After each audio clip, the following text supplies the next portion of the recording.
अस्सलामुअलैकुम दोस्तों, welcome back to my YouTube channel. So friend, आज एक न्यू एरर का सलूशन लेकर आया हूं और ये एरर कब आता है जब हम अपनी ऐप को जो है वो प्ले स्टोर पर पब्लिश करते हैं।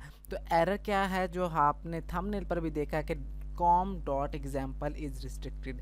सो बेसिकली ये एरर कब आता है जब हम बाय डिफ़ॉल्ट जब हम प्रोजेक्ट क्रिएट करते हैं तो हमारे जो पैकेज का नाम होता है वो com.example. आगे समथिंग जो है वो नाम लिखा होता है। तो ये एरर इस वक्त आता है कि किसी को नहीं आइडिया होता है कि हमने ये पैकेज नेम को चेंज भी करना है और वो जो बाय डिफ़ॉल्ट जो पैकेज लगा होता है हमारी ऐप के अंदर, हमारे कोड के अंदर, उसी के साथ उसकी रिलीज़ एपीके निकाल कर प्ले स्टोर पर पब्लिश कई लोग कर देते हैं। जब हम अपनी अपलोड करते हैं तो जो गूगल है वो मैच करता है कि इस तरह की और कोई पैकेज नेम की ऐप पड़ी हुई तो नहीं हुई। तो लोगों के जो है वो आइडिया ना होने की वजह से वो जो ऐप पब्लिश कर चुके होते हैं, तो उस वजह से हमारा जो पैकेज नेम है और उनका पैकेज जो नेम है वो जो है वो मैच कर देता है और हमारी तरफ जो है वो एरर जनरेट हो जाता है। तो इसका सलूशन क्या है, हमने इस पैकेज नेम को चेंज करना है। तो अगर हम अपने कोड में जाएँ तो ये पैकेज नेम हमें यहाँ पर मिलता है एंड्रॉयड मैनिफेस्ट फाइल में com.example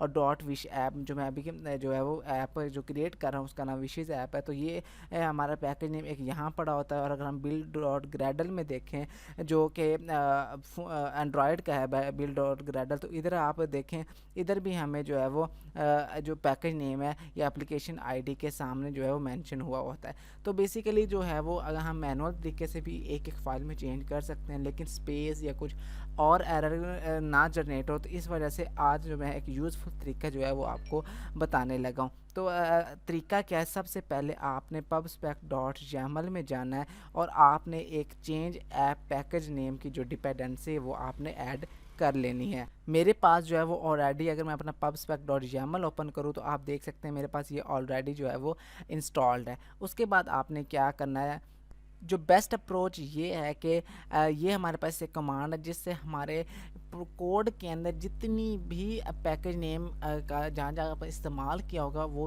पैकेज नेम चेंज हो जाएगा। तो बेस्ट अप्रोच क्या है कि जो पैकेज नेम या जिसे हम आइडेंटिफायर भी कहते हैं वो कैसे चेंज करें। सबसे पहले आपने कॉम का ये कीवर्ड तो आपने लाजमी लिखना, कॉम डॉट, उसके बाद आपने अपने प्ले स्टोर का जो आईडी है वो जो अकाउंट है वो आपने यहाँ पर लिखना है। फॉर एग्जांपल जैसे कि मेरा टेक्निकल इनकोडर है, तो आपने कोई भी यहाँ जो आपका आपने रजिस्टर करते वक्त आईडी दी थी या अकाउंट का नेम दिया था वो आपने यहाँ मेंशन कर लेना है। उसके बाद आपने अपनी ऐप का नाम लिख देना है, जैसे कि मैं विशेज़ ऐप लिख रहा हूँ। ठीक होगा, ये एक बेस्ट अप्रोच है अपना आइडेंटिफायर या अपना पैकेज नेम लिखने की। इससे हमारा फ़ायदा क्या होगा कि हमारा इस तरह का फिर कॉपीराइट स्ट्राइक नहीं आएगा। इन फ्यूचर अगर हम और ऐप अपलोड करते हैं या कोई और थर्ड पार्टी बंदा कोई ऐप अपलोड करता है तो उसकी तरफ इस तरह का एरर नहीं आ पाएगा, क्योंकि हमारा जो एक वो यूनिक नेम बन जाएगा। ठीक हो गया, तो आपने क्या करना है, ये वाला सिंपल कॉपी कर लेना है और ये मेन क्या कहते हैं जो com.package.app नेम है इसकी जगह आपने कर देना है पेस्ट, और आपने ये सारी कमांड को आपने कर लेना कॉपी करने के बाद जो है वो आपने विजुअल स्टूडियो में आना और यहाँ टर्मिनल में जो है वो आपने ये वाली जो कमांड है वो आपने कर देनी है पेस्ट। और पेस्ट करने के बाद या नीचे पेस्ट करनी थी, एक दफ़ा मैं न्यू टर्मिनल ओपन कर लेता हूँ। तो न्यू टर्मिनल जो है वो मैंने ओपन कर लिया है और उसके बाद जो है मैं यहाँ पर जो है वो पेस्ट कर देता हूँ और एंटर प्रेस कर देता हूँ। एंटर प्रेस करने के बाद लेट्स सी, तो उसके बाद ये आप ये देखिए काफ़ी सारी जो है ये देखिए updating build.gradle file, updating manifest और अपडेटिंग डिबग मैनिफेस्ट, जहाँ जहाँ ये जो पैकेज नेम यूज़ हुआ है वो चेंज हो गया। तो लेट्स सी कि हमारा इस तरीके से पैकेज नेम चेंज हुआ कि नहीं। तो अगर एंड्रॉयड मैनिफेस्ट में जाएँ तो आप इधर क्लियर तौर पर देख सकते हैं com.technical encoder.wishes ऐप आ गया। build.gradle के अंदर देखें तो आप इधर क्लियर तौर पर देख सकते हैं com.technical encoder.wishes ऐप आ गया। और भी किसी कोड में किसी जगह भी इस पैकेज नेम का चेंज जहाँ पैकेज नेम यूज़ हुआ होगा वो हमारा न्यू पैकेज नेम के साथ चेंज हो गया होगा।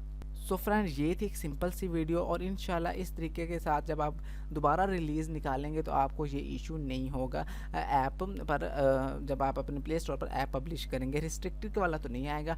अगर और कोई आता तो आपने कमेंट सेक्शन में लाजमी मुझसे डिस्कस कर लेना, मैं इसके लिए डेडिकेटेड वीडियो बना दूंगा। सो फ्रेंड्स, जाते जाते वीडियो को लाइक कीजिए, चैनल पर नहीं है तो चैनल को जल्दी से कर दे सब्सक्राइब, ताकि इस तरह के अपडेट्स टाइम टू टाइम आपको नोटिफिकेशन बार में मिलती रहे। सो दोस्तों, मिलते हैं किसी और एक न्यू इंटरेस्टिंग वीडियो के साथ, तब तक के लिए अल्लाह हाफिज़।